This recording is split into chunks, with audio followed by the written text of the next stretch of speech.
Hello, I'm David Hardesty. In this lecture, we introduce the basics of European value-added tax, or VAT, and learn how to apply the basic VAT rules to electronic commerce.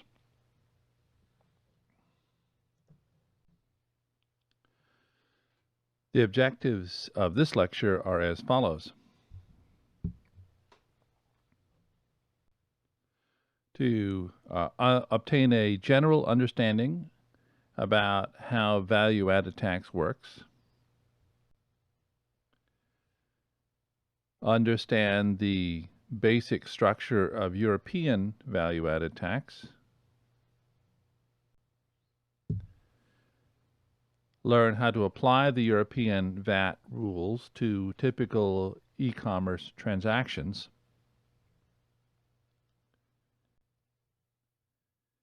and understand the special European VAT rules for sales of electronically delivered services.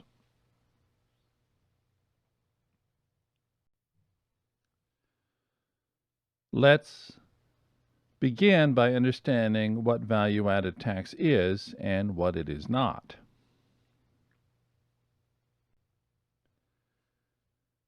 VAT is a gross receipts tax, similar in some respects to sales and use tax in the United States, but in most respects quite different from sales and use tax.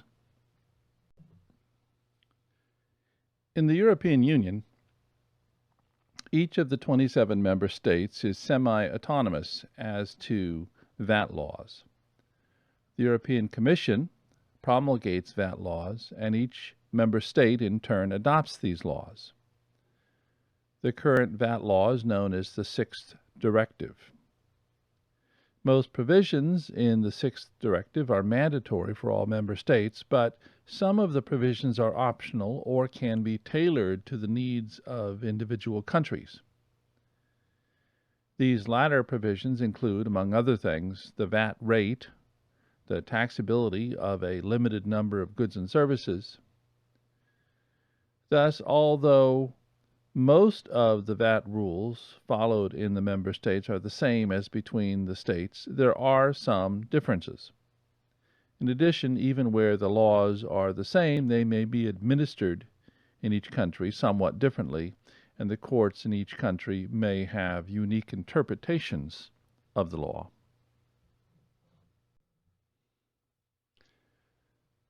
The best way to look at VAT is as a tax imposed on the value added to goods each time they are transferred during the production and sale of those goods and services.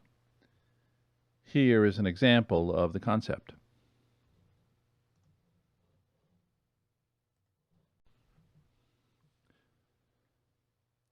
Company X mines ore, which it sells to Company Y for 100 euros.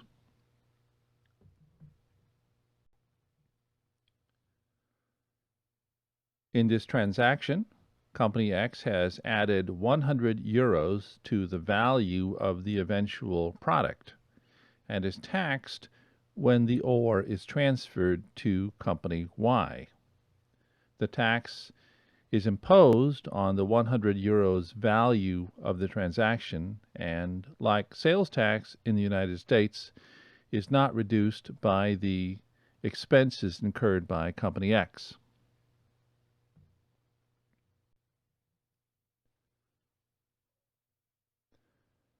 Company Y uses the ore to make steel and sells the steel to Company Z for 250 euros.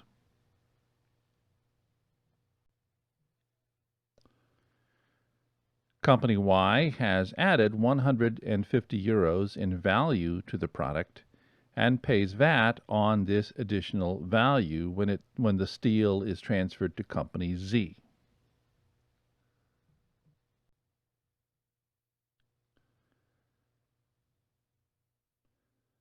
Company Z uses the steel to make 500 letter openers, which are sold to retail customers for 1.5 euros for a total sales price of 750 euros.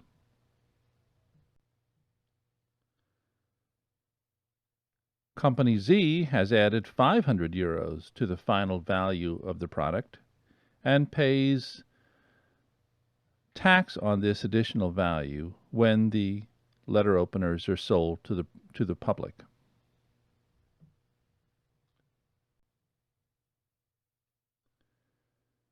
Notice that between the three companies, VAT has been paid on the entire 750 euro sales price. However, unlike sales tax, which is collected only once on the final sale, VAT is collected all along the production process.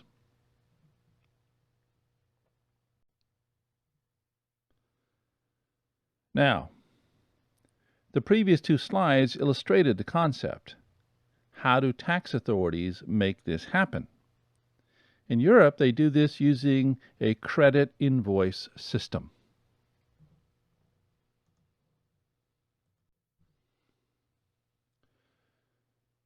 Under a credit invoice system, a taxpayer collects from the buyer VAT on the entire price associated with the transfer of taxable goods or services. This is known as output VAT. But when remitting the VAT to tax authorities, the taxpayer claims a credit for VAT collected from the taxpayer on goods and services used to produce the product or services that it sold. This is known as input VAT.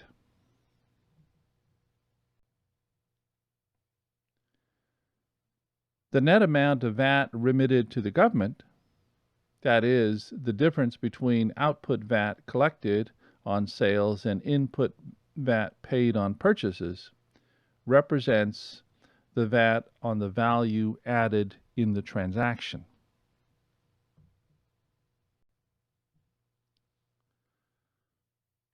Also note that under the credit invoice system, if during the period the taxpayer pays more input VAT than the output VAT it has collected, then the taxpayer can claim a VAT refund.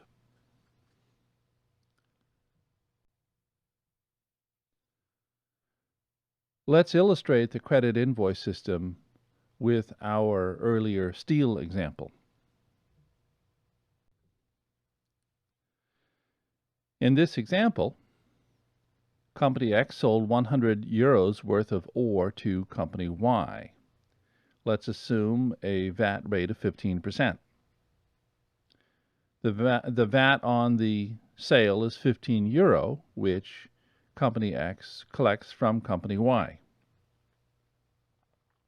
Assume Company X has not paid any input VAT during the tax period. Company X should remit the entire 15 euro to the government.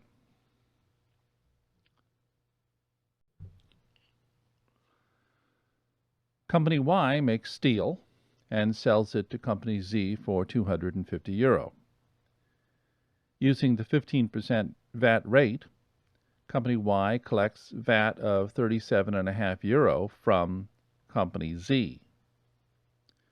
Assume that Company Y purchased the ore in the same tax period that it sold the steel, and also assume that the only input VAT paid by Company Y in the period was the 15 euro collected by Company X. In this case, Company Y's VAT liability is the difference between the 37.5 euro collected and the 15 paid, or 22.5 euro, which just so happens to be the VAT on the 150 euro of value added by Company Y.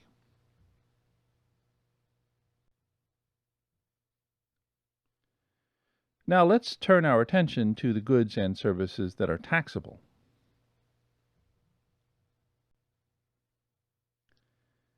In general, all goods and services are subject to VAT in Europe unless specifically exempt. So let's see what is exempt. The sixth directive requires European Union member states to exempt from VAT a number of goods and services. See the text at 11A.024A for the complete list.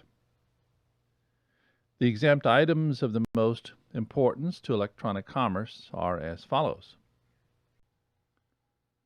medical and dental care, social welfare services, educational services, non-commercial radio and television, insurance and financial transactions, gambling, and exports out of the European Union.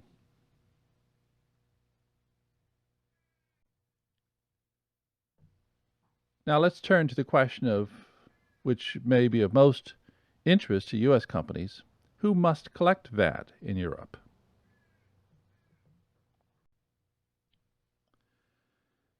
Companies that are established in any European Union member state are subject to the full weight of the VAT laws in Europe. Therefore, if a company is established in the European Union, it must register for and collect VAT. In general, to be established means to have a fixed place of business. The concept is similar to that of the permanent establishment concept, that is, fixed place of business through which business is carried on. As an example of one country's interpretation of an established person, the United Kingdom refers to an established person as a person carrying on a business through a branch or agency in any country. As an exception to the registration requirement for established persons, a business does not have to register to collect VAT on sales in a particular EU country if it does not meet the country's threshold. For example, in 2020, a taxable person need not register for VAT in the United Kingdom if its sales in that country do not exceed £85,000. A business that is not established in the EU is not generally required to register for or collect EU VAT. However, a person might find it advantageous to register for VAT even if such registration is not mandatory.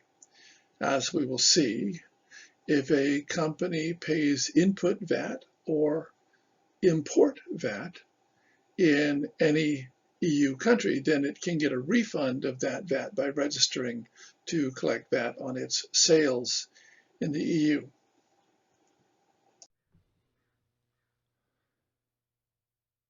As an exception to the rule for non-established businesses, a non-established seller of certain telecommunications and radio, television broadcast, or electronically delivered services must register for and collect European VAT on sales to European customers.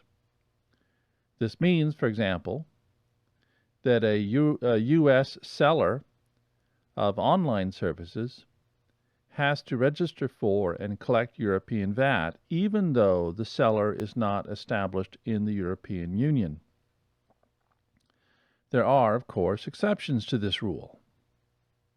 If, for example, a business's customers are VAT-registered businesses, then the non-established person does not need to collect European VAT. Instead, its customers will be required to self-impose the VAT.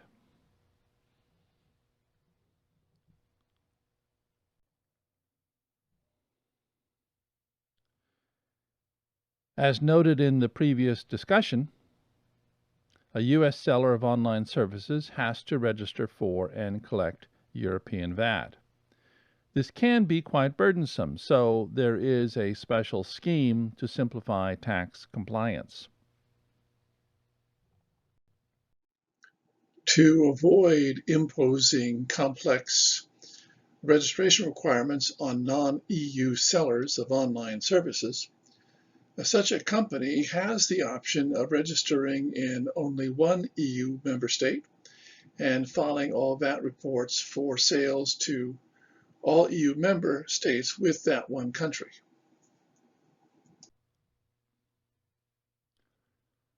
Although the seller deals with only one country, the seller must collect VAT in all European member states based on the rules and rates for those states.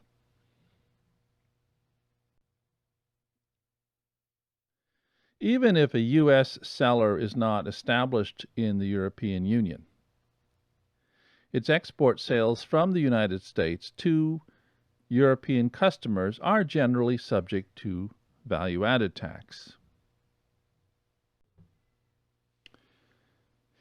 In general, if a U.S. seller sends taxable goods to a European customer, either the seller must arrange to have the VAT paid when the goods arrive at an entry point into the European Union, or the buyer must arrange to have the VAT paid. We can refer to this VAT as import VAT. In the text at 11a.04, there are case studies of goods being imported into the European Union. These cases explain the different ways of arranging to have VAT paid.